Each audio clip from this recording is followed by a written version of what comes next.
Hello, welcome to the latest episode of the How Long to Beat podcast. I'm Rick, and this is the 33rd hour I've been awake because the Super Bowl was last night, and it is not kind to UK audiences. But it was a good game, so I will run on fumes and then collapse as soon as we hit stop on the recording. With me, as always, are Alex and Paula, both looking much perkier than I am. We're going to talk... Go ball! Yeah.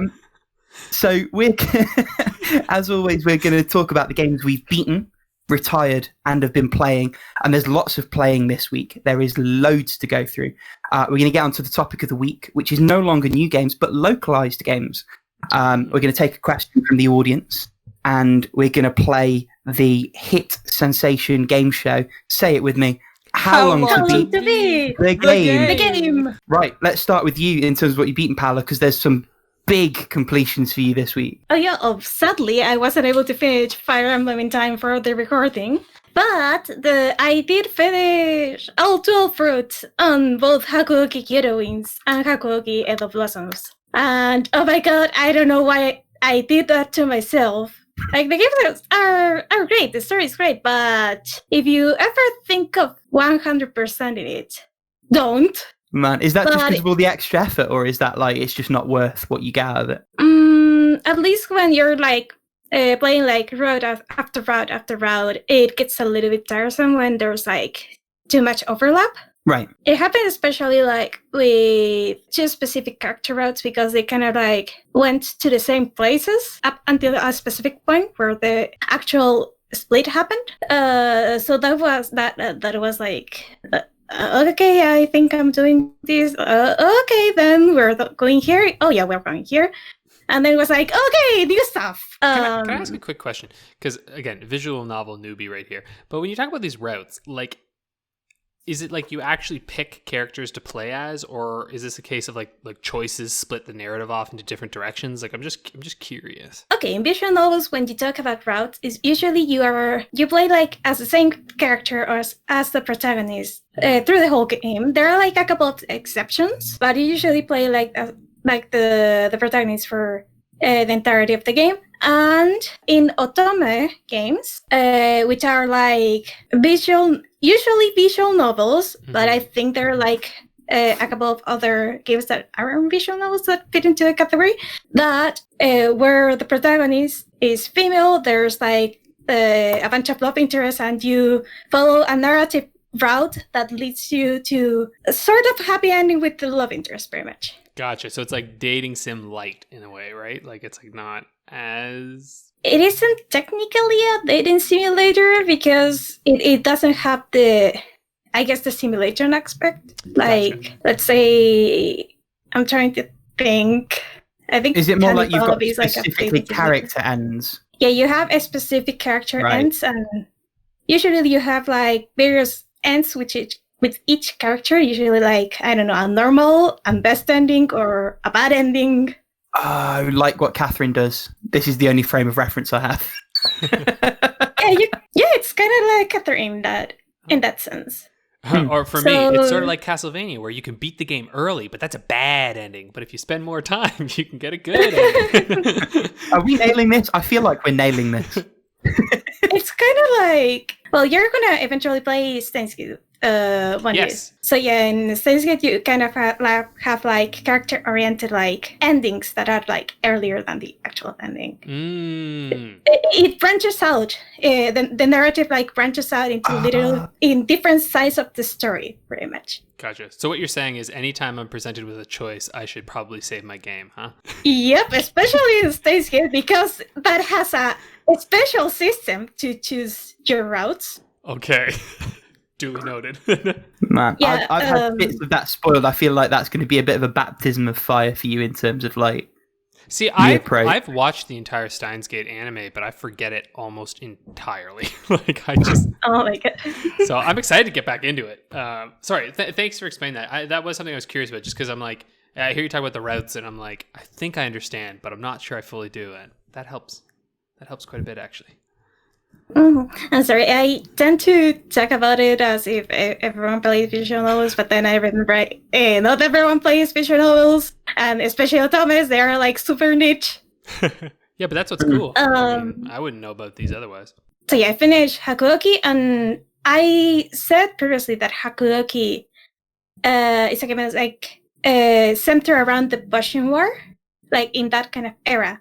And you play as the main character called Chizuru Yukimura, or Yukimura is Chizuru actually, and she's looking for her father because she lives like in Edo, and her father like suddenly goes missing, and she goes to Kyoto, which is like where he was living before he went missing, and she sees something that she's not supposed to see, and pretty much ends up in kind of a house arrest at the Shinsengumi headquarters. Did I ever say that this is like the worst visual novel you can play during quarantine? Oh yeah, that's no fun. We heard you like house arrest, so we put some house arrest in your house arrest, so you can house arrest while you house arrest. Pretty much. Oh dear. So yeah, the thing with Hakuoki, it has like a little like fantasy element that is like, I want to say essential in the plot, in the sense that it is very much like the reason why the main character is allowed to stay with the Shinsengumi. After like debating with myself and consulting with the people like in my sleep, I decided to share like what the fantasy element is, because people die in war. If you're like in a group that is involved in war, more so. So since Hakuoki still like follows the events of the Boshin War like kind of faithfully, they ended up justifying how some characters are able like to stay alive, but they are like publicly declared dead with this fantasy element. And it has to do with what I said the other day, that you have like demons, but you also have like fake demons that are called furies, that pretty much are made like making them drink a special potion called the Ochimizu, or the water of life. And pretty much they are considered dead because they're not supposed to be alive anymore, but they are like these supernatural beings in a way. Obviously the powers come with some drawbacks, but that is for people who want to experience the plot to unravel. So that's like how they manage to keep the plot going in the various routes, even if the historical figure the character is based off of, it's supposed to be dead at that time. Like it is considered dead by the world, but you then have to continue the route like in other ways, like from the shadows and I see. With other plot elements. Right, so it's like if they're dead, they're not really dead, but they are dead, but not really, like that kind of thing to let you. They drank the plot device potion. They're fine. Yeah, I think I get it. You could say it is a plot device, and it is, but it is actually like a very well executed one. Oh, that's good. Which is nice. So yeah, the original 6 routes, 5 of them are like within the Shinsengumi, so they're like they tend to get like kind of repetitive, but the 3 following ones, the ones introduced, like I can't remember the name of the game they were introduced in, are slightly more interesting. One of them seemed a little bit tack on. That is the one that kind of branched off from one of the original characters out. But the other 2 are like great additions, because one of them is the character that I'd say it was a snake and I hated him. And you see like that part of the story. And the other one is from like another character that is part of the Shinsengumi, but it's like he isn't in the front lines. He's like the one collecting information and surveilling everything from the shadows. And the other 3 routes, one that is from the last leader of the Shinsengumi. The other route is like from a character that kind of like knows the political ins and outs of what is happening. I am drawing a blank in the last route, but the 3 newest ones I think are the ones that add most to the plot, add more insight of what it is going on like behind the scenes of the stuff, like because like within the Tensugumi, they're like, oh, why is this happening? And then you get your answer, why is this happening? Jeez, I can't even imagine the scripts to these friggin' things. They must just be like these insane documents that just flow over into so much stuff. Like, oh my god. I don't know how much of it's a sleep deprivation, but my head is hurting a little bit. Oh no. I hope hopefully it's not from information overload. It's too much. Well, it really is. It really is. The last one of the original routes is like from an outsider's point of view, and the very last route that it is advised you pretty much like to the last, that is the route where you don't really get close to anyone. You become pretty much like one more of the citizens of Edo, and pretty much you get the news as other people get the news, and it is devastating because if you do it like last, it is horrible because some characters like survive in certain scenarios. Mm-hmm. You know what happened. You're just waiting for it to happen, and it is devastating. So yeah, that was Hakuoki. Oh, jeez. Last point on this game. I know, like in Otome, like romance is kind of like, I want to say a priority, but it is like a very important part of the game. But Hakuoki has a romance-free option, so you can leave the character routes without actually like romancing the characters. So anyone who is like interested in kind of that period of Japan, and also like sword fights and stuff like that, because they kind of like, even if like everything is like in written format, but there are like these very cool CGs and very cool like effects they do for when they are fighting, and the story itself is like super interesting. They're like action scenes that are very well executed. So if anyone is like interested in visual novel in that kind of setting, but they aren't sure if they want to play it because it is an otome, you can play it without the romance. Go nuts! Wow, okay. Honestly, yeah, just from your sighing, I feel like these are kind of like a part-time job getting through these games, but 13 routes, it is nuts. It's a lot. Don't even get me started on the game over bad endings and unregretted love endings. See, I can't be Wait, bothered. don't talk about those. Yeah, I was going to say, no. Do you have to trigger all of those for the 100%? 100%, yeah. Oh no! Right, okay. I'm starting to piece together why that's not a fun thing to do. So wait, what is this other one you beat? Oh yeah, this other one is called Cinderella Phenomenon Evermore. It's an amazing and it's name. actually like, it is a very long game. There's worse though. There are worse.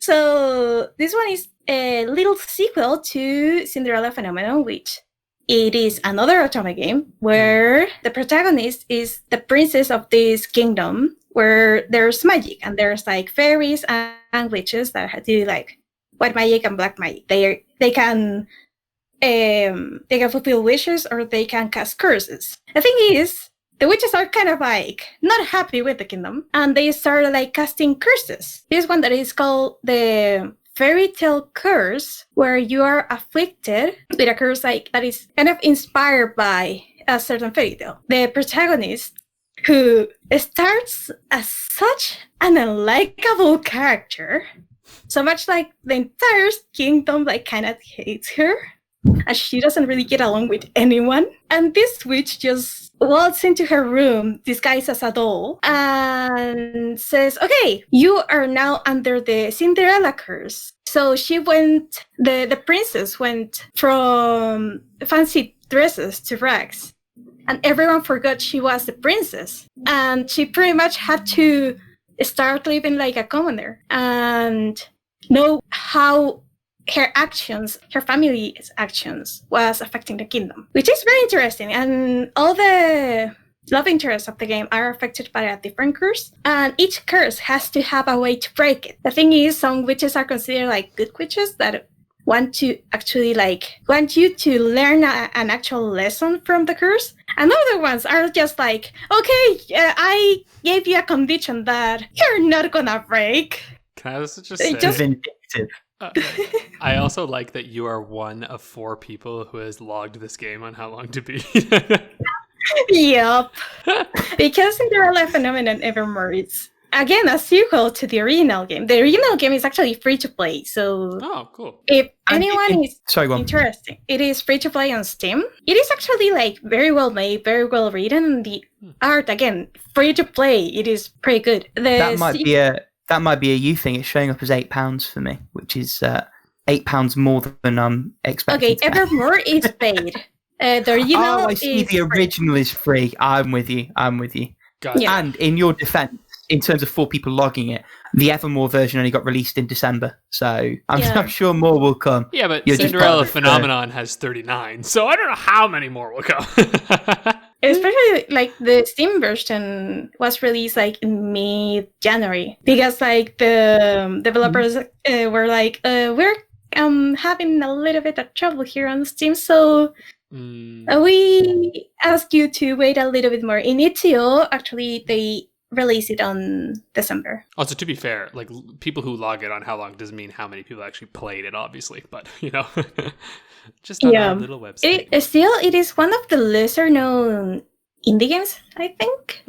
Even though the original is free, but since Otome is a pretty niche There also genre. seems to be a lot of, even if it's like sort of niche here, it does seem like there's just a lot of games in it, and I imagine it's sort of tough to get noticed in that genre, huh? That is true. Though the Otome community like works to get these little games noticed. The bigger releases, such as Hakuoki or Could Realize or Quirks Malice or Pio Fiore, now on Switch, kind of can get a little bit overwhelming for people that don't play as much. There's a lot of Otome players that prioritize, for example, the voiced games over the smaller indie games. But I think Cinderella Phenomenon is like a solid option for anyone who wants to try to get into the Otome genre because it is free and it is great.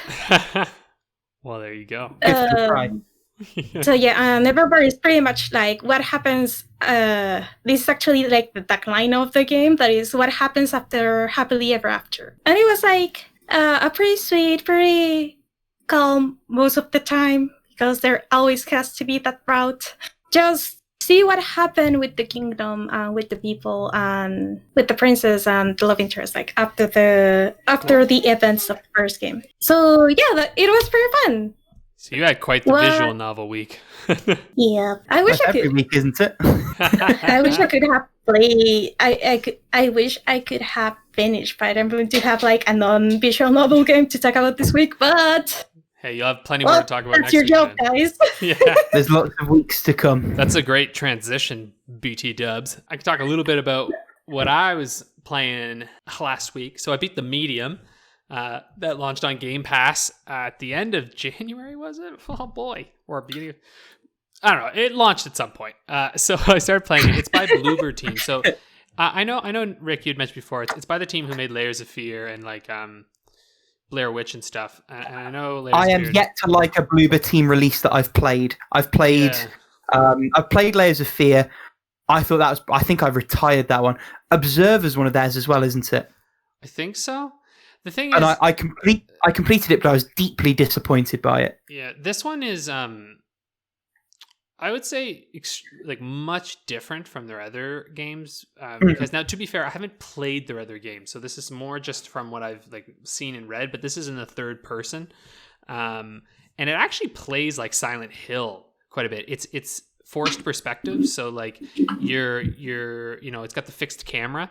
Not forced perspective, that's a different thing. It's the fixed camera. Fixed perspective. Yeah. Same composer as well, right? It's what's the face? Maybe. Correct me in the comments down below if I'm wrong, but I'm pretty certain it's the Silent Hill composer because that was part of the hype around the release. Oh, maybe because the music was awesome. There you go. And the game itself, like, it was neat because like I really enjoyed it. Like it was genuinely fun and very well paced, and it's not very long. Like it's maybe 8 hours or so, and it felt like by the time I reached the end, I was like, nice. I will say it does a thing with its ending, and I'm not going to give any spoilers, but I was like, come on.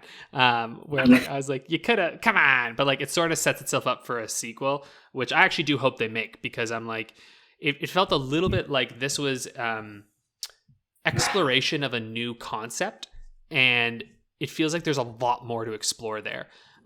Because for those who don't know, this game is essentially you play as this medium, and it's in Poland, which is really neat. It's in 90s Poland. So like right basically after the Berlin Wall comes down and like the Iron Curtain has fallen away. And so you're essentially dealing with the kind of fallout of some of the horrors that happened there, right? And so you're visiting this hotel where there was some sort of massacre that occurred. And in it, you can... A maximum massacre. A what? It came through as massacre. I was just riffing. Oh, I'm very tired. Carry on, it's fine.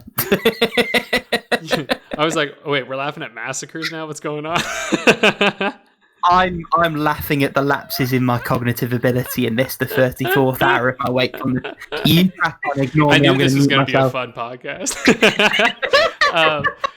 Yeah. Well, so basically, like, you can convene between two worlds, right? The real world and the spirit world.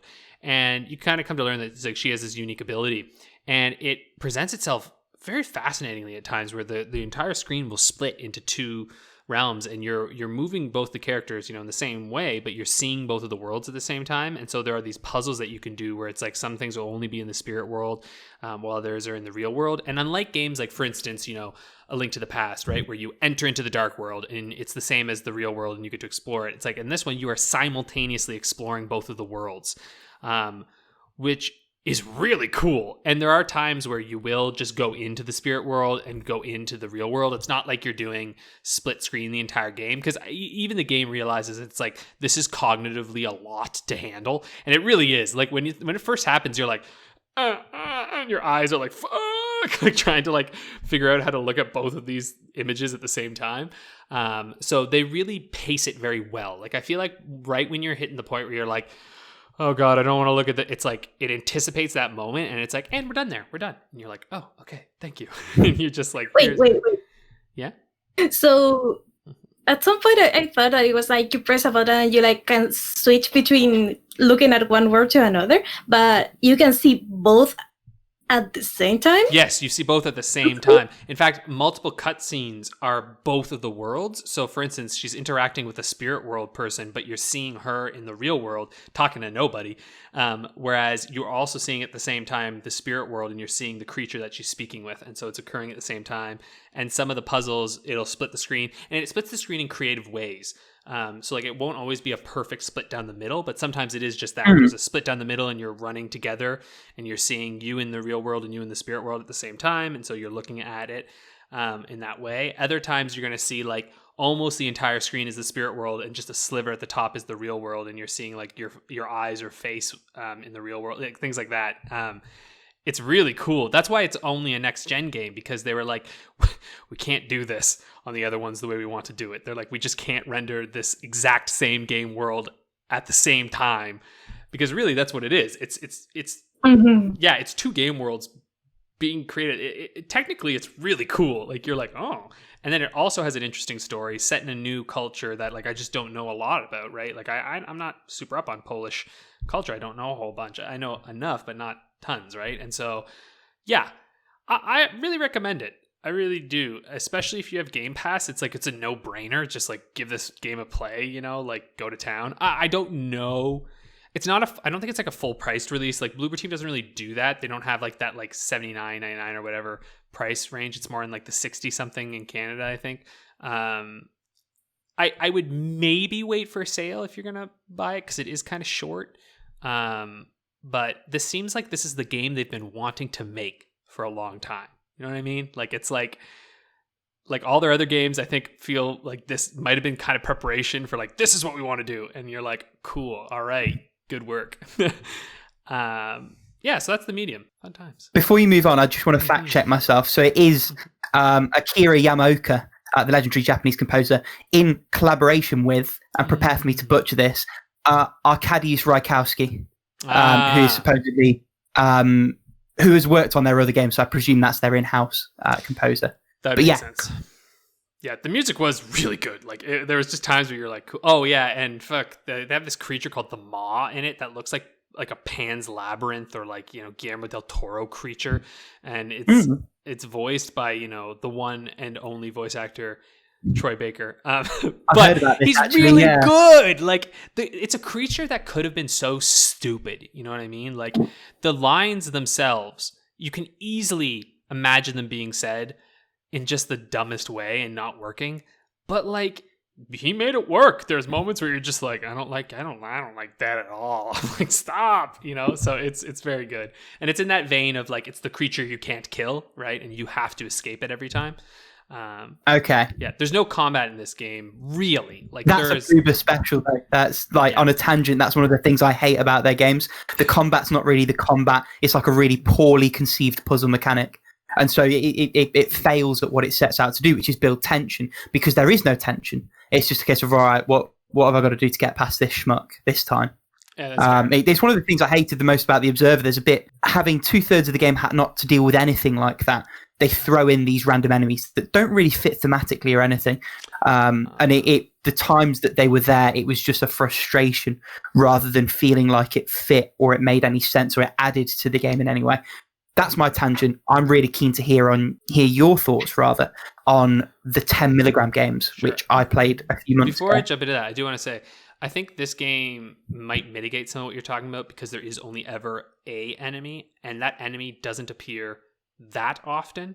And the way you escape him is actually mechanically very interesting because he only exists in the spirit world. So you have to be tapping into that to be able to see where he is, right? So it's like, sometimes you're in the real world and he's still there and you're like, where the fuck is he? I can't see him right now because I can't tap into the spirit world. Anyway, so yeah. But I totally know what you mean. I hate that shit usually too. But yes, 10-minute games. I've been playing those games and they're a fun time. It's so funny.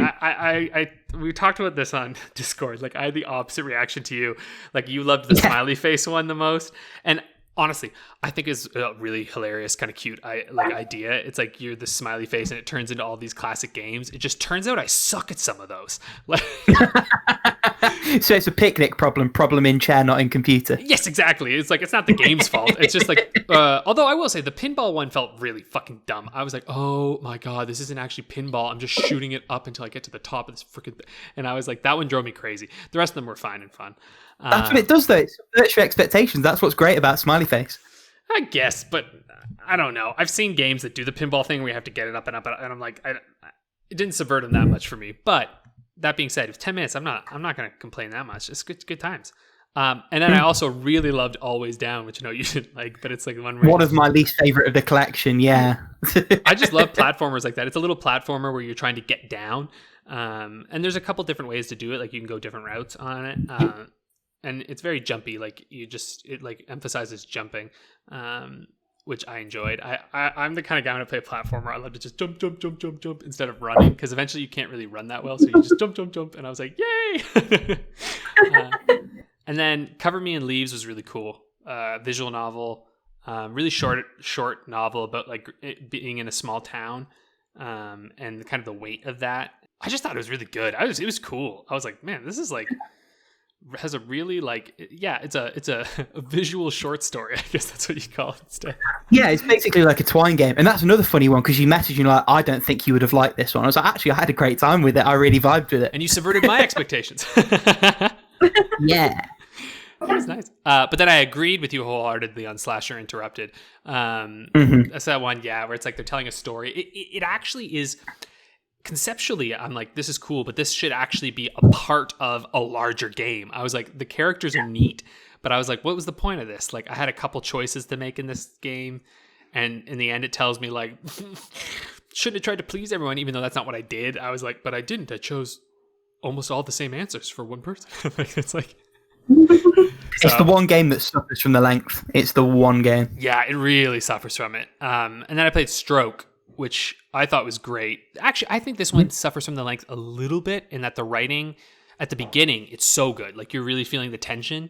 But then when it wraps up, it turns a little bit into like a Sunday or Saturday morning cartoon a little bit, where it's like, and here's exactly how we're feeling, and we're going to describe it perfectly with eloquent language after a stroke has occurred. And you're like, okay, well, all right. This is an excellent game and start, but some of the writing was just like really on the nose. Like, could have used a couple more passes to just be a little more subtle. You know what I mean? Like, I mean, it worked for me. I didn't feel that, but that's probably just the mileage may vary sort of thing. Yeah, for sure. What was the other one? Oh yeah, you're such a soft and round kitten, can burn in hell, and I hate like that one. You hated it. Yeah.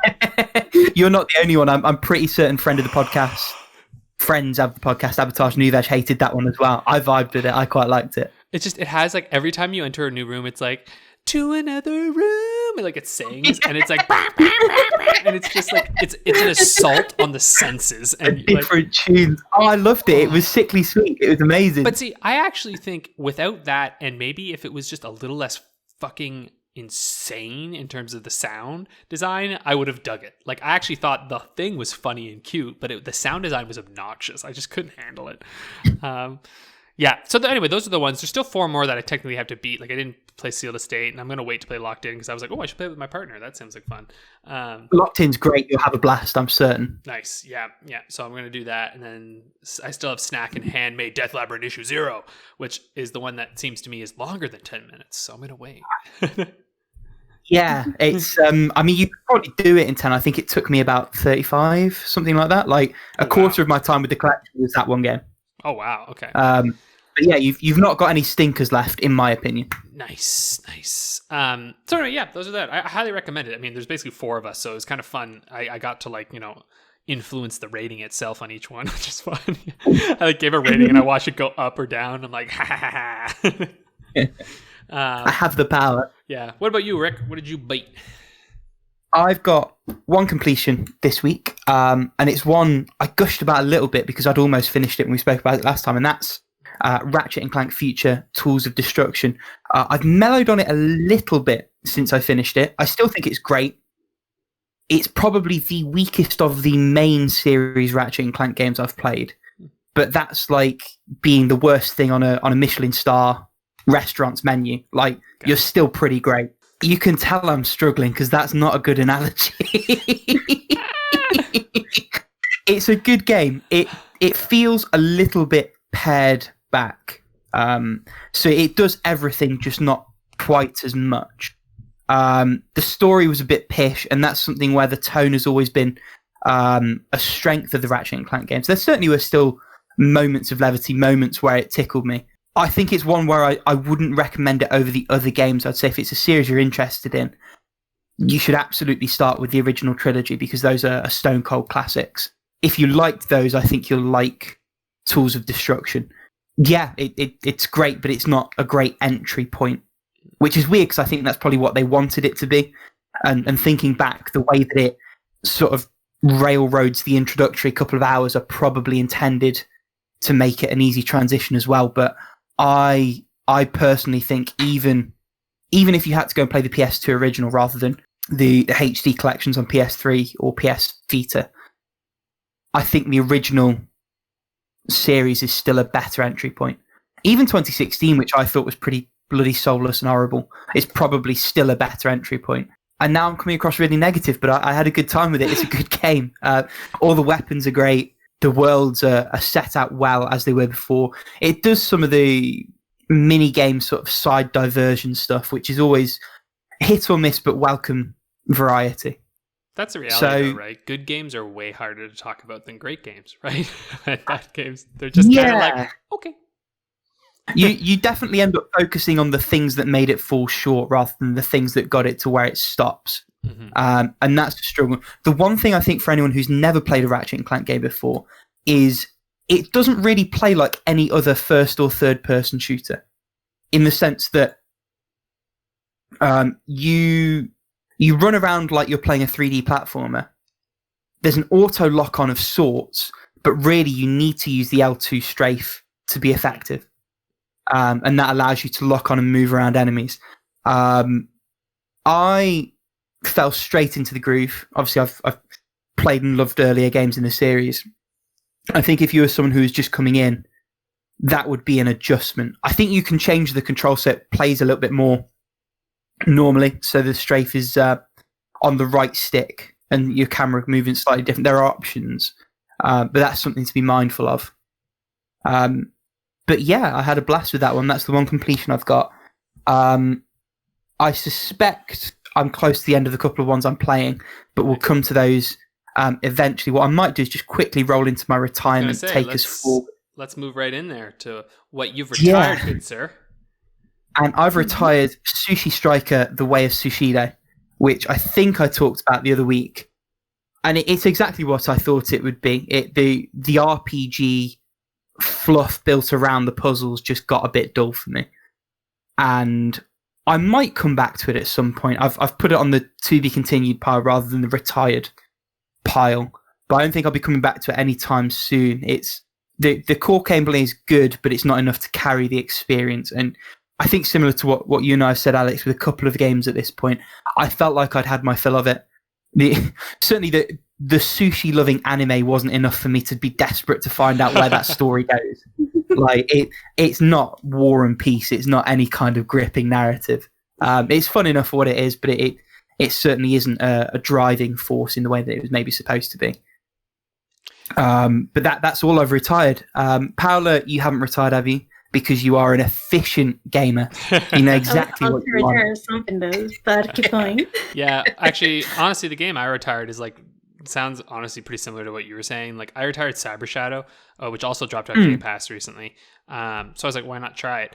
This isn't a bad game by any stretch of the imagination. Like, it's not. It's published by the Shovel Knight guys. What is it?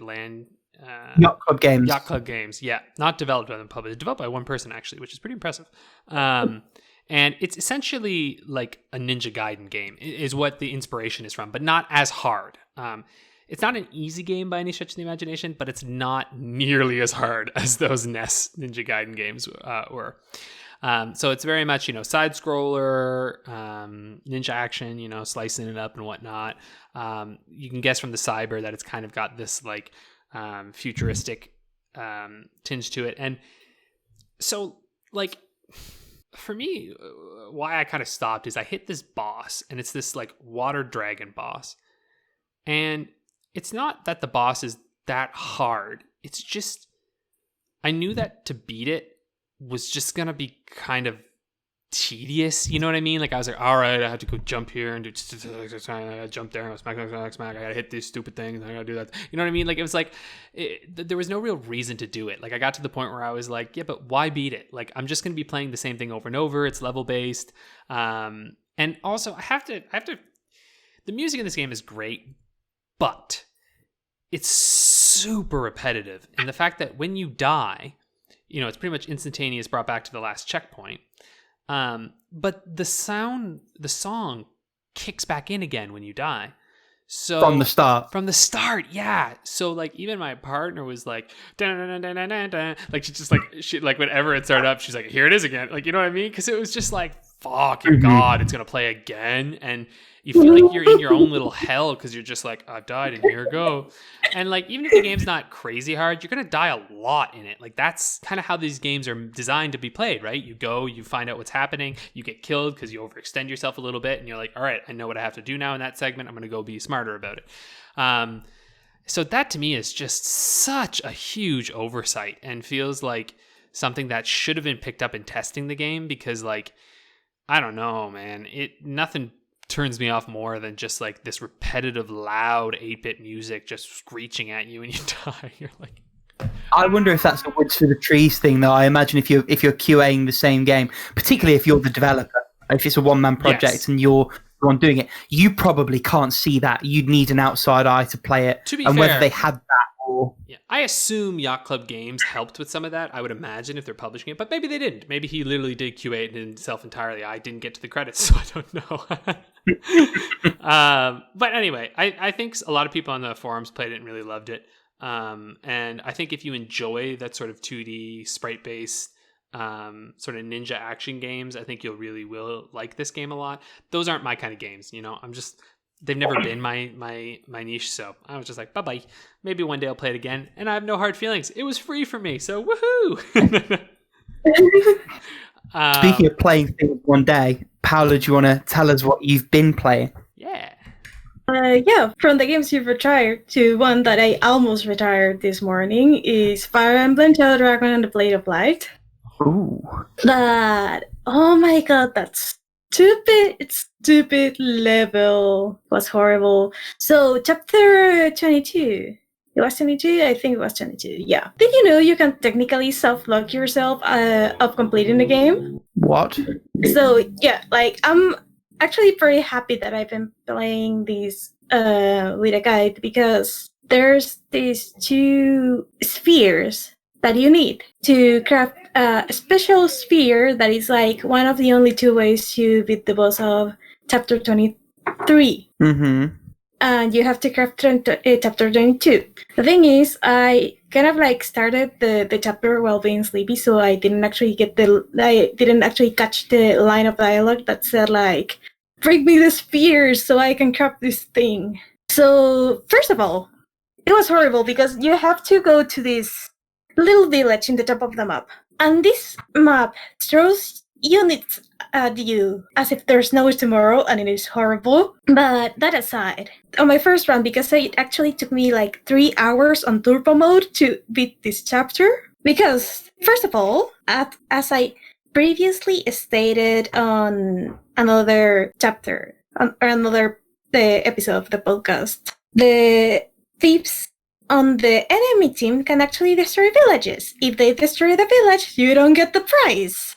So the first attempt, I actually I was pretty close to like killing that thief, and it was horrible because it actually destroyed the village because that one unit couldn't reach it in time, and it was horrible. And then I went to the village and I didn't have the orbs on hand, and I have to go back to the tent to look for it on my convoy. And then grab the spears, get to the village, do the thing, only to reach almost the final part and get killed. So I just used the turn rewind because I wasn't doing the entire chapter again. Hell no. Over and over again, I have to rewind like part of the turn. That's some old school game bullshit. Yeah, that was ultra bullshit. And you know what? There was like a unit that had like 40% of chance of hitting me, and I had like 99% of a chance to hitting it and killing it. I didn't hit it; it hit me back, and it crits. Yep. So let's leave it at that point. I managed to finish the chapter. I took the chance to replenish all my items because, of course, with that long of a chapter, my weapons would break. Now I'm chapter 23, and this game is testing my patience. I can safely say I'm never going to touch this game ever. Yeah, I'm certainly scared off of it now. It's tempted me Oh, no. on the eShop, and I'm like, I think I'm good. I think I'm just going to stick with my fond memories of the newer Fire Emblem games. Mood. The first one can be a little bit too frustrating at times because like the difficulty spikes out of nowhere for a very for a reason.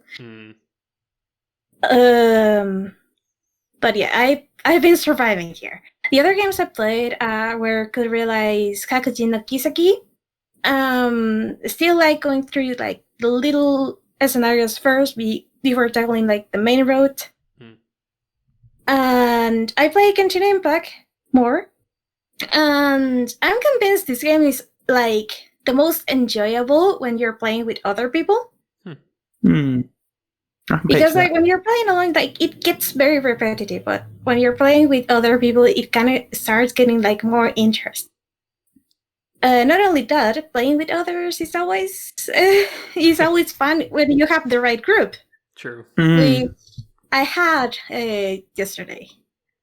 And finally, Degrees of Separation. This one I'm playing in Steam with the co-op internet feature.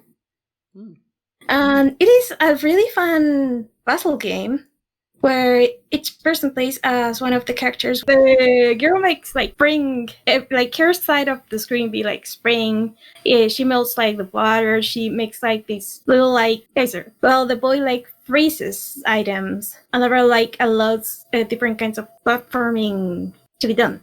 It is really fun, and it's like actually the first game where not competing with my boyfriend to get like the collectibles and stuff because you actually have to cooperate if you want to complete the game. So yeah, like we played a couple of hours so far and we're loving the game. It is really, really fun. I think you can play like alone, but I think co-op is the best experience. Nice. What have you been playing? That's a very good question.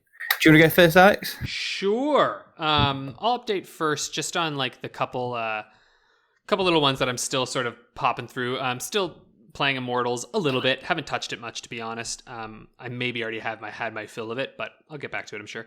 Professor Layton, still going through that. Still doing my puzzles. Still enjoying it so far. I'm Ring Fit Adventuring it every day now. I've hit the 20 days in a row, which is nice. Not every day. I do like 20 days a week. Yeah. It's fun. That game's...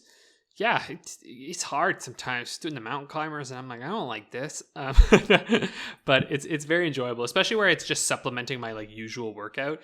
It's kind of nice because I feel like I'm going through it slowly, you know, like I'm only on the 5th world, and there's many worlds, so it's nice. But I started playing Yakuza 0, and I gotta say, where the hell has this game been? I don't know why I avoided this game. I was just like, I don't know, man. I don't know if I like Yakuza. But I remember I played Sleeping Dogs, and I loved Sleeping Dogs. And Sleeping Dogs is just like Yakuza Light. So I was like, why have I not tried this? And this game is batshit insane. But also an intense mafia story. But also there's a man in only his underwear gyrating in the corner. But also, you can sing karaoke. No, seriously, there's like one mission where you're just like in this bar and it's like, I need to look around for clues. And then you look in the corner and there's a dude just like humping the air in just underwear. And it's like, oh, he's enjoying himself. And you're like, this is amazing.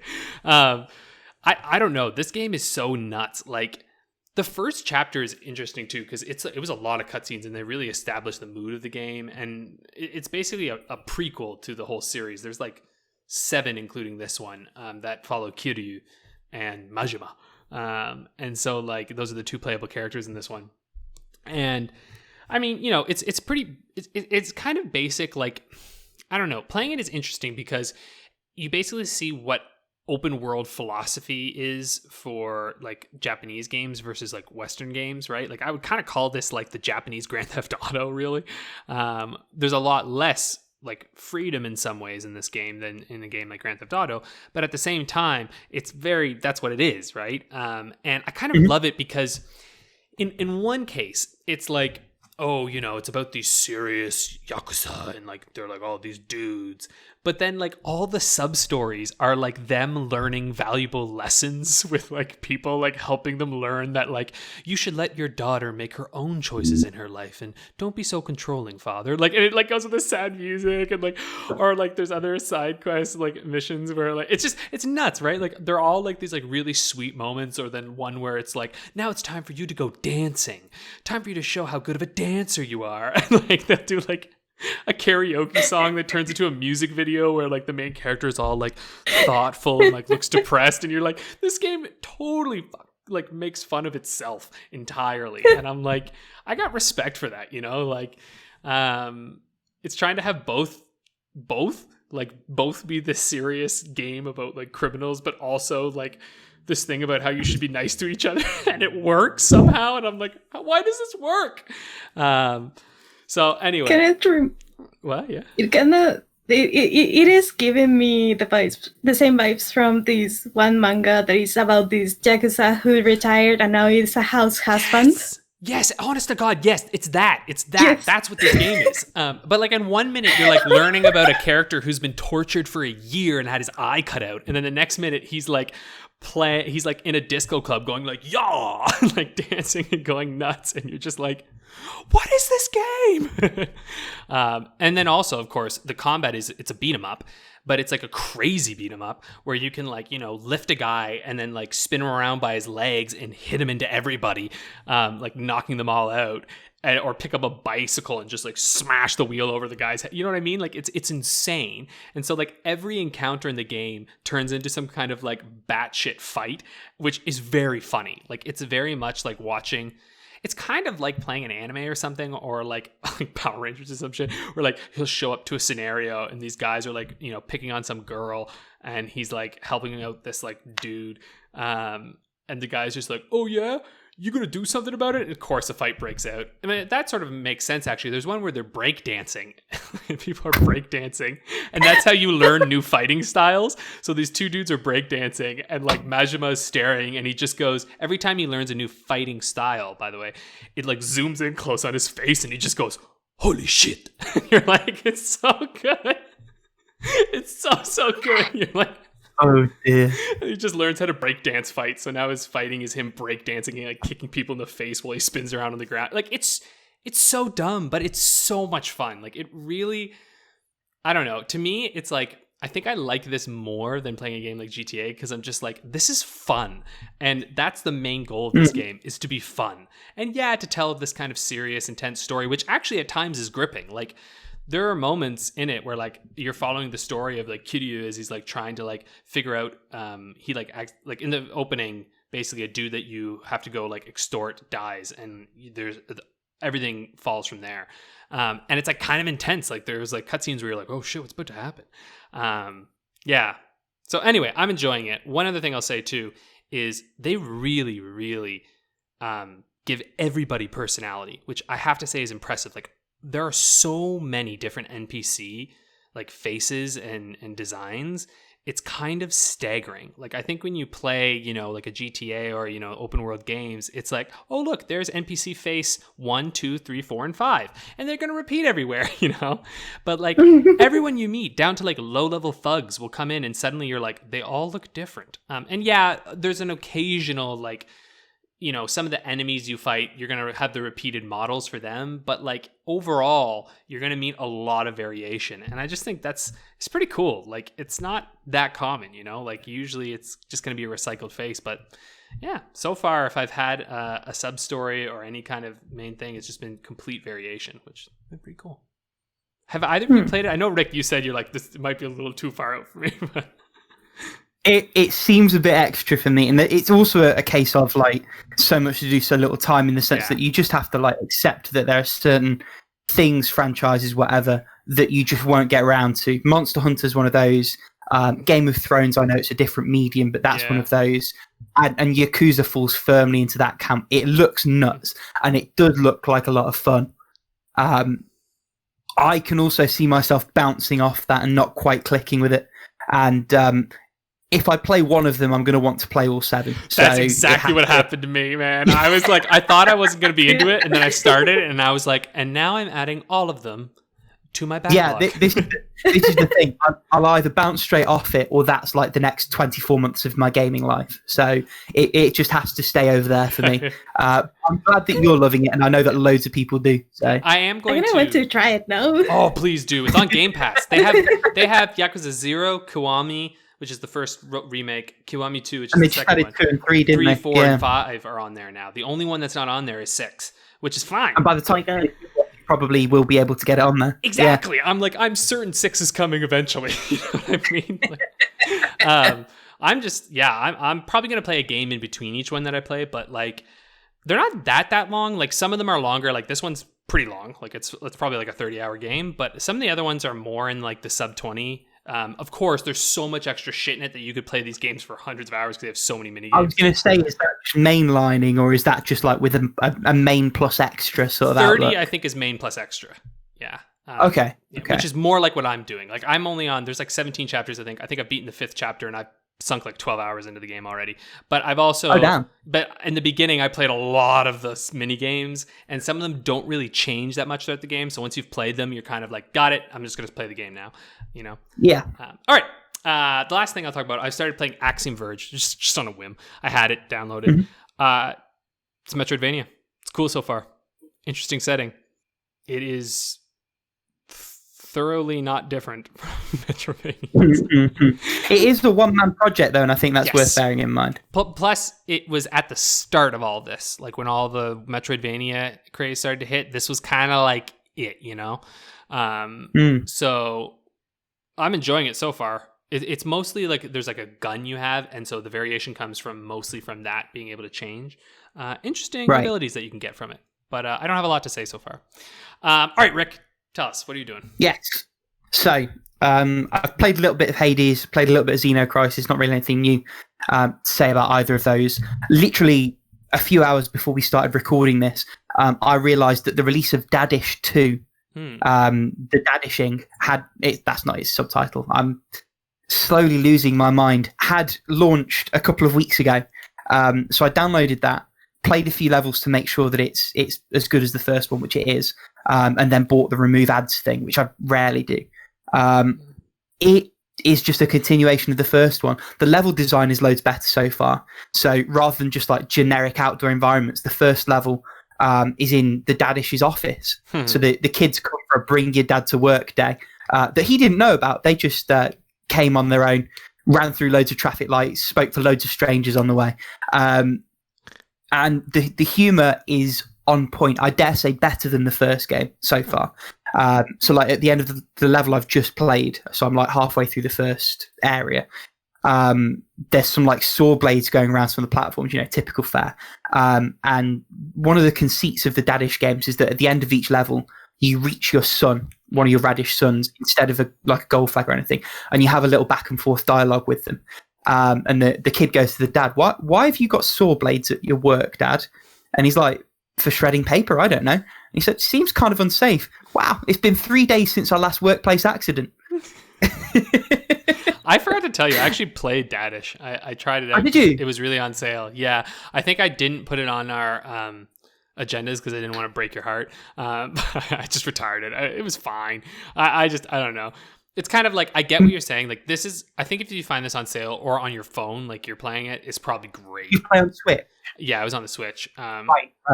Control wise, it was great. I mean, it was on sale for like a lot. Like, I didn't really care. It was just like a drop, not even a drop in the bucket. You know what I mean? Like, it was like a buck or two. Yeah. I was like, whatever. And it's good. I just got to a point where I was like, all right, now the platforming's getting like too specific, and I'm like, no thanks. Because that's not your vibe. I quite like platformers anyway, and it probably is worth saying that it is a relatively straightforward platform, and mechanically it's not going to blow your mind. It's not going to do anything that you haven't seen before, outside of the odd level where they're a little bit clever. Yeah. It's the vibe and the aesthetic. It's beautiful art. It's another one-man project. That I will say for sure. And it is pretty funny too. Oh, it's uproariously funny. That really carries it. I love the humour in these two games. So I'm sure I'll be gushing more about that on a future episode when I get to play a bit more of it. Loads of Cyberpunk 2077. I lost another 20 hours to that over the past week. I reckon I'll finish it in the next week or two. I've had a blast with it. And if you hate it, if you think CDPR are the worst people known to Earth for something they've done this game specifically or just more generally, like, that's valid. That's fine. I still love it. And Rick likes Cyberpunk. Really? What gave it away? I can't see that changing between now and the ending, which I've done loads of side content. I think sort of between half and 2/3 of the way through the story, but the story is lots shorter than their previous games. Like, it's a bit like a muscle. So it's like there's a nucleated bit at the start. I think there's a nucleated bit at the end, and then it like blooms out into 2 or 3 sort of paths that reconverge towards the end, and then obviously you have your multiple endings. And I'm in that bulge part, but I don't think it'll take me long once I do sort of focus my attention on that to wipe it out. One thing I will say before I move on to the other stuff, anyone else who's played the game and romanced Panam, that basilisk scene though, if you know, you know. I don't. You don't. Maybe for the best. So I've played some more Azure Striker Gunvolt. I'm definitely not playing it the right way, but I am enjoying it. Like, the combo system is built around not being hit. And not necessarily like a combo where you're constantly doing things to keep it going, but it collapses if you get hit. So it's meant to be a bit more methodical, a bit more careful. I'm not playing it that way. I am still having fun with it. The art's quite nice. The 3D is relatively well realized. It's an interesting concept in the sense of like tagging enemies and then engaging your electronic powers to then do the damage beyond that. It's good fun. It's on PC as well as 3DS, and I think they released a collection on Switch as well as PS4. So lots of ways to play it if you're interested, and they're quite cheap games. For anyone who's not aware, and to be fair, by the time you're listening to this, it's probably finished. Steam are doing one of their game festivals at the moment with all the demos. I've downloaded around about 50. I'm not going to talk about many of them because I think we might be touching on those. Well, apart from time, we might be touching on those in a future segment inside baseball. The one I do want to mention, because it is fucking incredible, and if it sounds like your kind of thing, you should definitely wishlist it, is a game called Shady Night. So it's like a Mirror's Edge style first-person parkour game with really good combat and a DMC style scoring system. It's a one-man project, really flexible, looks crazy good. I had about 15 minutes of just a pure adrenaline rush grin on my face playing the demo, and I am unbelievably hyped for the full release now. It moment-to-moment gameplay is smooth, fluid, fantastic. Definitely check it out if you get the demo or when it comes out. And then just finally, quickly, I, at the moment, am trying to play through a load of old iOS games. So game preservation for these platforms is atrocious. And I have, I think it's a 4th gen iPod Touch that still plays most of the old games that I remember. So I'm trying to play through those before the battery pops or something gives out on it or whatever else. So I've played a bit of the mobile version of Mirror's Edge that they released to coincide with that game. Amazing, like arguably as good as the full game, if different. So it's like a 2D platformer with swipe controls, but it's built around that. And it's really fluid. There's a great sense of motion. It's criminal that if you don't already own it, you can't play it. But I do, and I can, and I am, and I'm having a great time again, reliving that experience.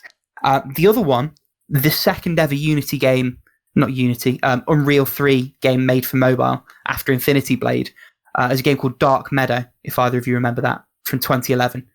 It's like, it's a first-person action adventure's not quite right. You're exploring this hospital you're stuck in. It's node-based movement. It's a little bit roguelike-y in the sense that every time you die, you wake up in the same hospital bed and start again. And there's a mystery to solve.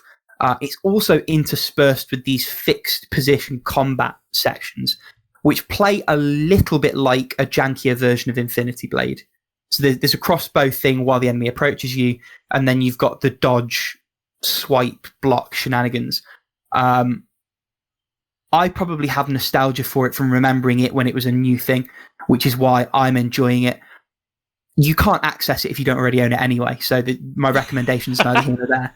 But, moot point. It's interesting. I'm enjoying sort of trying to piece together the mystery of Montclair Hospital, work out who this ghost is. I think, actually, if you're able to get an Android emulator of an old enough version running, because it released on Android, you can probably play it that way. I'm not sure if it's worth the hoops jumping through yet. I'll maybe come back on that one. Certainly not for you, Alex. You're pulling a face at me. Yeah, not me. But hey, who knows? It's good fun and it's interesting. That game was all the rage when it came out. That's true popcorn gaming. It was okay, but for me personally, Dark Meadow's a bit better. But I think that's just because it's got a bit of a more interesting premise. But that is all the stuff I've been playing. So that brings us to our topic of the week, which I have labeled our localization extravaganza. Because this is something that we sort of touched on a little bit in the last couple of weeks when we were talking about new games. And we thought this could be fun to talk about. And I just wanted to, before we jump really into this full-fledged. So I think we often hear the term localization and translation thrown about in the same way, right? They say translation, localization, what's the difference? Yeah. Yeah, and the main and chief difference is that localization is another process, right? Translation is just directly taking the words from one language, putting it into the other language. But the problem is that when you do that, especially from Japanese, say, to English, it reads so stupidly. It makes no sense because Japanese leaves out a lot of information. That's part of that language system, is that a lot is left unsaid and left to interpretation. English, not how English works. English is spell it out, tell me everything I need to know, thank you very much. And so to localize something is really to take the art or the material and to transform it in a way that it becomes culturally understandable within the localized like culture's language. And I think we'll talk about some examples of that probably. I've got a couple good ones that do it really nicely and whatnot. But I'm going to let you jump here, Paula, because I see you have a sheet, and so I want to hear what you got to say. So yeah, I have a couple of examples here. One of which I think I'm going to leave to you because you were the one who mentioned it during the preparation of it. That was the Zelda 2. Oh yeah, I have a little bit to talk about that, but not a crazy amount. Actually, why don't I can jump in here, so that way you can jump in if you have extra information. But yeah, Zelda 2 is really interesting because Zelda 2 is sort of an example of less to do with like with the writing and more so with like the actual game itself, where like when it became localized, they actually changed a lot of the game itself. So like sprites were changed, some of the mechanics even within the game were changed. There was like in the Japanese version, the water sprites on the overworld would move, but it also meant that lava sprites would move. And so you had to walk on that. And so it looked like you were walking on lava, which doesn't make sense. Yeah. And then in the North American version, like the water is still. And so there's a really great video by, I think it's a guy who does Boundary Break, and he was going through some of the differences. Yeah. And he talked about how like it's probably because when they stopped the lava from moving, it's probably the same as the water in that game, because really it's the same sprite just with different colors, you know. Yeah, was there anything you wanted to add to that? No, it was precisely that one video that I watched a couple of weeks ago. It was literally like just after you mentioned Zelda 2 that was like, oh, there's this video. It's pretty neat because like localization can be more than just the language, right? Like sometimes they decide, oh, we're bringing it to a new place. And like Rick, you mentioned this before, where occasionally when they created like an international release, it's like, well, why don't we fix up some of the problems that we had? Like if we're going to pay people to translate and localize it anyway, why not fix some of this stuff, make it as good as possible? Things that maybe people won't forgive as easily if they're not like invested in this, game or in this product. Yeah, I also think, to be fair, that was more a product of that generation of consoles not having the ability to day one patch. So things would get rushed to gold released, and then the Japanese audience would effectively do the last little bit of bug testing. And it's like, hey, thanks, do you want to buy the fixed version again? Like, I think it's a product of that time more than anything else. I certainly, outside of Kingdom Hearts, which just... even for Kingdom Hearts 3, I don't think they did it anymore. I don't think that's something that particularly happens all that much anymore. I'm not sure I fully agree, though, because when you think about Dragon Quest XI, that was released on like the 3DS and on like other things, and then when they bring it to the West, they're like, and here's the souped-up version, like they're like, it's got everything, yeah. We fixed all of it, enjoy it, because they like, I think they know like in the West, they're like, you guys don't, this isn't a cultural icon like it is for us here, so they're like, please buy. Oh, yeah. There was a whole thing. I remember reading news articles where like swathes of Japanese people took time off work for the release of Dragon Quest XI. Yeah, so that's a big thing. There's a lot of myths and stuff about like that, like they release it on a weekend because of that, but like it's not really like It's just because that's a smart day to release a video game. But yep. But yes, some people will take off time. Like they'll take off time for work to play these games because it's a big deal. Sorry, Paula. There's also the inverse, though, where, like, just before you jump back in, Paula, because this is the one thing where I actually have, like, anything to say on this topic. I, as someone who fucking loves demakes and, like, handheld or pared-back versions of games, sometimes we miss aspects of those in releases. And with DQ11, obviously, they've added the pixel art version of that game back in with the S releases, which is pretty cool.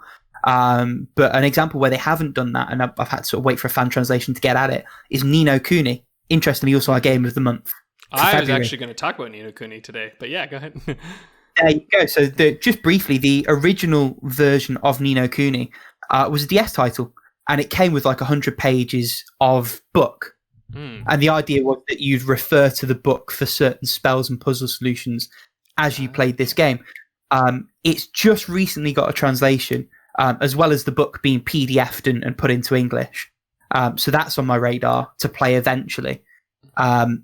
I'm not sure with the full release, like with the Wrath of the White Witch version, whether they actually added the book in or they just edited those puzzles out or in different ways. God, it's been so long since I played it. I don't remember. Yeah. I mean, that then is an interesting mechanical change if that is just removed or facilitated differently versus like having a book to reference. I played a little bit a couple of months back. I remember there being a book, but I don't know if it is the same book you're referring to. They clearly found a way to put it in, but yeah.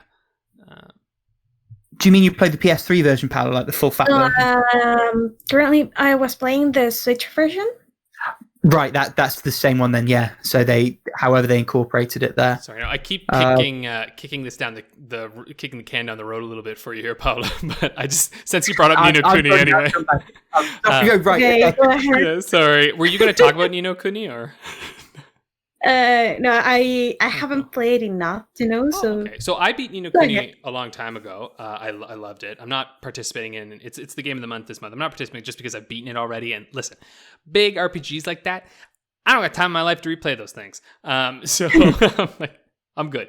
But that is an excellent example of localization. So what they've done with that game is that they've changed a lot actually, because like the main kingdom in that game was called Goru Neru, which doesn't really like have a translation, but like that phrase is kind of most often seen as like go to sleep, and it's usually for kids, right? Goru Neru, like Neru is sleep. It's the verb sleep. Right, yeah, and it's kind of like a childish sort of way of being like, go to sleep, right? Because it's like, go neru, and like the e is extended. Neru is usually...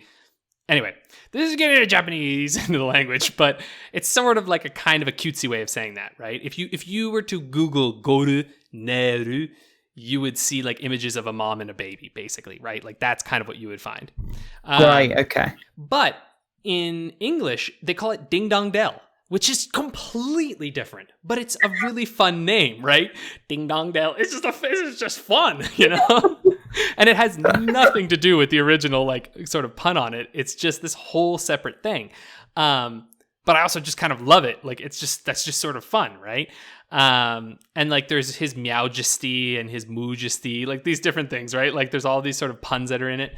But the best one is actually, and I remember watching a video, I think, on this, and maybe even just reading an article years ago on the fairies. So there's a segment in the game where you go into this forest and you meet these fairies. And the fairies do this stand-up routine that's really, really common in Japan. Like the two-person stand-up it's a common form of stand-up comedy, like the conversation comedy, which isn't easily translatable to the Western world because we don't do it like that. Stand-up comedy is not between two people. This might be a reference that goes over your head. Is it similar to like a Punch and Judy show type thing?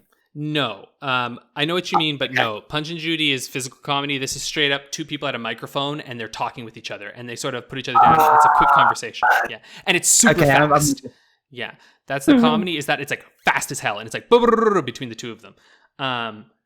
And in the game, all of the characters speak in like a standard Japanese accent. Which I guess would be kind of like the Tokyo accent, I suppose. But in that village, they speak in an Osakan accent, which... Yeah, so it's kind of like considered the sort of like hillish, billyish a little bit. Like it's sort of like the joke is that they're kind of like, it's like, oh, the Osaka, like it's like that kind of thing, like within Japan. Right, okay. Do you know what I mean? It's regional. So if someone hears an Osakan dialect, they know what that is. They know that accent. They're like, oh, it's from this place. What they did in the game when they brought it into English is that they turned those into Welsh speakers. And so, right? And so they're talking in Welsh and they're doing these jokes. They're cracking jokes like, how you doing that? And like, they're doing all this, like, sort of like, they turn into these sort of like fun kind of jokesters. And obviously they're not saying at all what the Japanese people are saying, right? Like the jokes are slightly similar, but quite different. And it's just fascinating, right? Because if you listen to it and you're listening to the Japanese audio and then you're reading the English, it's like, wait a minute, because it's quite different. But that was the point, right? They're like, no one's going to understand the nuance of the Osakan dialect in England, right? Or in America. So they're like, why don't we change this to turn it into a way that it actually makes more sense story-wise for the English audience? So yeah, I don't know. That was my example. I just think it's a really cool way of localizing something and sort of changing it. Now, finally, Paula. I actually have a couple of examples here.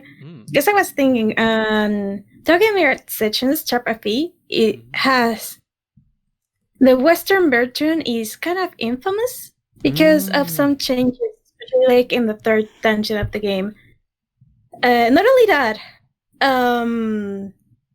they kept the Japanese voices because it was like a better portrait of the idol industry. Like they wanted to keep it like kind of faithful, but they butchered they actually butchered their efforts there with the following. Well, it got like a fair bit of censorship, but it was weird because like they age up the characters a little bit. Right. Yeah. Which I still don't know why, because like, I mean, Atlas, how inconsistent can you be?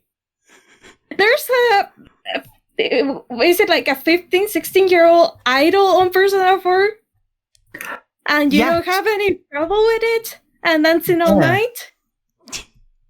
Yet here you have to edit the characters. To be fair, it's a weird one because thinking back to Persona, never even once considered like that Rize's age might be a little bit inappropriate. Do you think there might be more scrutiny though that like Dancing All Night is like a Sony and like it's not a Nintendo platform game, and I always feel like Nintendo is a little more like aware of these issues when it comes to bringing games over to the West? But historically, maybe, and maybe when FE came out. At the moment, there's actually a lot of controversy going on with Sony. So it's like the Sony check has become a meme where after all the Sero ratings in Japan, Sony then have their own like really poorly defined case-by-case criteria. And there's been a lot of recent examples. I mean, censorship could be a whole other topic. We could really do that apart from localization. Because I know what you mean with Nintendo. Certainly thinking back to like the SNES era and all the religious iconography from games like Earthbound that got removed. The whole Binding of Isaac thing where they had issues with that. There's certainly examples in Nintendo's history, but at the moment, Sony are probably the worst offender. So, but in terms of when FE came out, you're probably right. It's probably just a different level of scrutiny and a different mindset sort of thing. I kind of think that is a thing like with intelligent system games. Intelligent system is the one for Fire Emblem, right? Because like Atlas, I mean, have you seen the Demon Mara? That's all I'm gonna say. He's a hard demon to beat. I haven't seen this, but I think I know exactly what you're talking about. So yeah, you don't have to explain it anymore. Google it. You're welcome. Like, like in the tomatoes, in the Persona, like you have these demons that are like, it's I'm gonna say sexualized. Though Mary's more than that. I mean, you'd have to try not. I'm more surprised when they're not sexualized characters in these games. Honestly, that's when I'm like, wow. You also probably have to remember that that's a demon versus like an actual human child. Yeah. And that probably does make a difference. Does it? Anyway, but yeah, let's keep going. I mean, I disagree. But anyways, so in Dungeon 3 in pretty much sections, there's actually these photographer obsessed with idol models. But like in the dungeon, you have like these pictures of like the models, but like in like what you would expect a model to wear like over here in the West. Mm-hmm. So you don't really get why there's like this big outrage about this guy. Mm. There is a special kind of modeling in Japan. And that is what makes that guy like so disgusting, I think is like the word for it. Okay. But they pretty much like in the localization, like they pretty much like turned it way down to the point like it didn't make sense anymore. Right. You're like, why is everyone so mad? They're just modeling. You're like, who cares? Pretty much. Also, like with these aging up of the characters and changing some scenarios in the game, they have to actually re-record the Japanese lines to make them match up to the English localization. So that is like very, very. It is a very like contradicting decision when they wanted to keep like the idol industry like more intact in the game. So yeah, that was kind of weird in my opinion. Also, speaking of localizations of Atlas, Jimmy Tensei Strange Journey Redux, I haven't finished. It is a great game so far. But like in the 3DS version, I think it was like the one game that made so much sense to have like English voice acting, because the setting is in like, I guess like a multicultural or international like military camp sort of thing. So you have characters from all over the world. And it's like, why are they talking in Japanese? It was like that one time that I wish they actually voiced it in English, but just like Sorry, that made me think too. You can finish your thought though. I'll jump it out. I lost my thought, so go Oh, ahead. sorry, damn it. Yeah. Well, I was just saying, it reminds me that like Fenyx Wright is set in Los Angeles in the English localization, right? And there's a like the developers said like, well, you know, we imagine it as this sort of alternate history world where, you know, like Chinatowns, there are little Japan towns in America, and so like Los Angeles has more Japanese stuff there. And I'm like, dude, you could have just said it in Japan and we'd have been fine. Like when I played that as a kid, I thought it was Japan. I didn't know it was Los Angeles. But they're like LA, and I'm like, okay, that's weird. Speaking of Ace Attorney, it's actually like the same thing I was gonna say. Like, why Los Angeles? Why not just Japan? Like, it's literally like, I think they said something that they weren't like localizing the Dai Gyakuten Saiban games, the Great Ace Attorney games, because of they shot themselves in the foot by basing the thing in Los Angeles, which no one realizes. Right? Like, Capcom's given us way too much credit. So yeah, but the one thing I like about the Ace Attorney games is that like all the characters have like these funny names in Japanese, and they actually made funny names for them like in English, and that was amazing. Yeah, because isn't Phoenix's name Naruhodo, which means like correct or like clear? Like, I see. Yeah, that's it. And Edgeworth's name is actually Mitsuru Kenji, and those are like words for lawyer and prosecutor, I think. So like prosecuting lawyers. Okay. I will say his name in English is dope. Miles Edgeworth. I'm like, fuck yeah. Yeah, it is. Yeah. And Phoenix Wright is a great name too. I mean, that's just an excellent name. It's strong naming for sure. Yeah. There are moments where I raise my eyebrows, like when Maya's like, "Let's eat some burgers, Nick." And I'm like, "But noodles." It's true. I do think your obsession with burgers is pretty cute in the game, because it's just like it's such a weird thing for her to love, and I'm like, it's dope. Yeah. But now that you say noodles, I realize, of course, that's what she actually wants is noodles. Duh. I think what we're probably getting at is it shows when teams go the extra mile with localization, even if you're like a layman who doesn't know localization from translation. Like, it's a you can tell it when you see it sort of thing. Well, it's like in the Yakuza games, they don't really do this, right? Like, and it actually makes more sense because, for instance, they'll do jokes about like, you know, Kiryu will get called Kiryu-kun, and he's like, huh? By like someone who's like clearly his age or something, and like. Or is that like an honor system thing? Yeah, so kun is like the right. young. It's like basically for someone below you, right? And so it's like calling someone sport sort of thing, like to demean them. Right, hey, little guy, you know what I mean? Like, yeah, who's like, you know what I mean? I think it'd be more like that. Like, there's no real equivalent, and so like they just don't bother. And I figure it's because they're like, listen, little English kid, if you're playing the fucking Yakuza games, you probably know a couple things about this. You know what I mean? Like.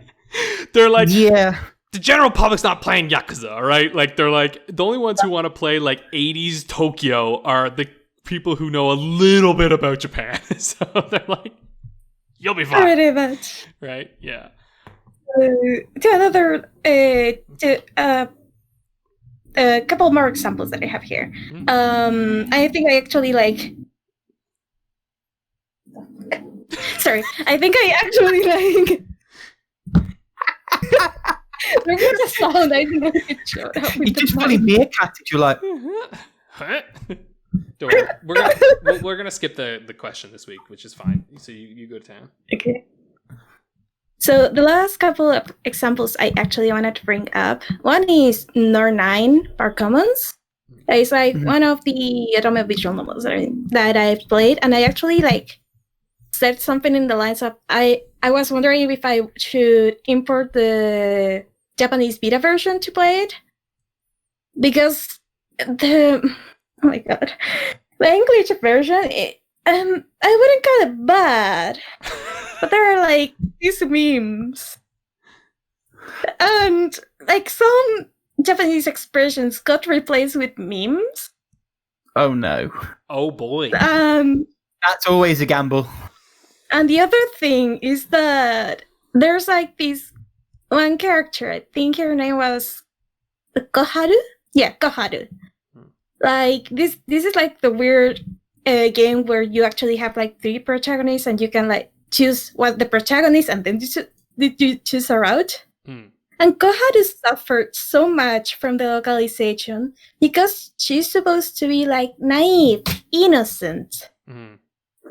In the localization, I dislike her so much because they genuinely like make her seem so dumb. And if you're like in the head of a character during like 1/3 of a game, it gets on your nerves. But then like I researched a little bit. It was like, yeah, it is that the localization thing. Koharu is actually a likable character. Just the localization, it kind of kills her for most people. Interesting. Yeah, and the other example, because it's like the one that most people actually notice it when playing, is from Code Realize, Guardian of Rebirth, and all the subsequent games. Because like in Japanese, you have like some sounds kind of gives you the sense of like something is soft or something is like has hard edges and stuff like that. Not only that, but depending of how the person talks, you can actually know how they perceive themselves in Japanese, which doesn't usually translate to English very well. Yeah, it's like onomatopoeia, right? Like things that sound like the sound of something. That, but like for example, there's this one character called that is based on literary figures. One of them is Victor Frankenstein, but most people call him Fran in Japanese, and you hear the line Fran when they're like you hear the name when they are talking to him. The Fran like kind of sounds like, was it like fla fla? That is like soft, something soft. That is like the essence of the character. It's supposed to be like a soft character, but in the localization they call him just Victor. It sounds like, I don't know, so impersonal, but the problem is that one of the characters calls him like Fran-chan in Japanese, but Vicky or something like that in English. But there's another character that is called Victoria that this character also calls Vicky. I'm like, oh no. Dude, why? And they don't use that for like comic relief. They don't like tie that in any way. That is just an oversight. That sounds like, yeah, it is an oversight. And so yeah, like other characters, like they call them like for short names, like Van Helsing. They just call him like Van, and sometimes you see the line says Abraham Van Helsing and the whole name. So I feel like in some cases when they translate the game or they localize the game, they do these little oversights that keeps adding up and starts like messing a little bit for how the characters are supposed to be perceived or how the general game just looks and sounds.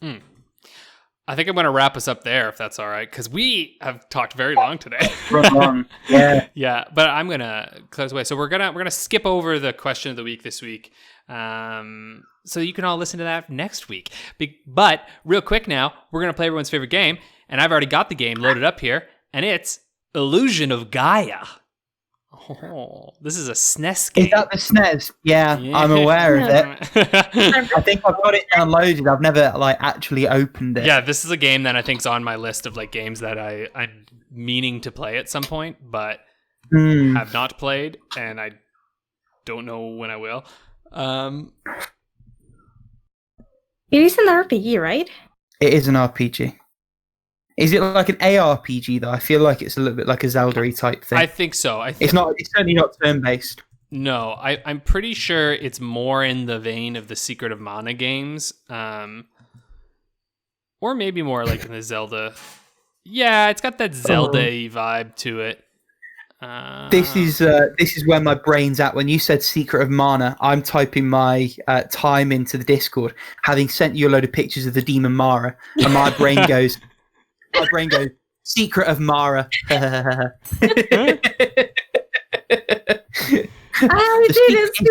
Looks like a penis. I'm full on guessing this one here. Good. But I don't know. I'm ready.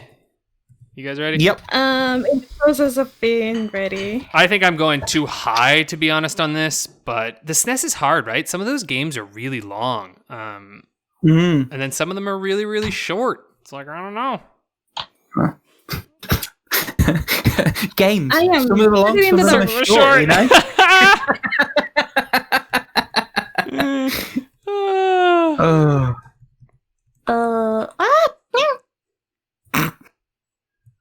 Okay. Sorry, my mouse doesn't want to cooperate with me today. There. Ready, No, Paula? that's not a person. Get there. All right. And 3, 2, 1. Send it. All right. Let's see. Wow. Okay. There's some shenanigans going on from Paula. The fix is in. Yeah. So I've said main 18 hours, main plus 23, complete 26. Rick, you said main 8, which bold. And that's all I've gone for. Yep. It's a complete shot in the dark. I think Paula's in probably the right territory. She said 12 hours main, 18 hours main plus, and 100% is 23 hours. So let's find out. Let's see. Oh, well, I think Paula won. Wait, let's see. No, hold on. So main story is 13 and a half hours. So you're in there. And I'm still in there, actually. But then I'm out on the second one. Main plus is 14 hours. And then completionist is 17 hours. You're off by an hour. Ooh. That's the drama that makes this show so successful. So close, but so far. That's a 79 rating. I maintain my 5-point lead. Yes, you do. Rick is still at 20. I'm at 15. And Paula, you're still at 10. Thank you for tuning in to this week's episode. And we'll talk next week. That's it. Yeah. Bye. Stay safe till then. Yeah. Bye-bye.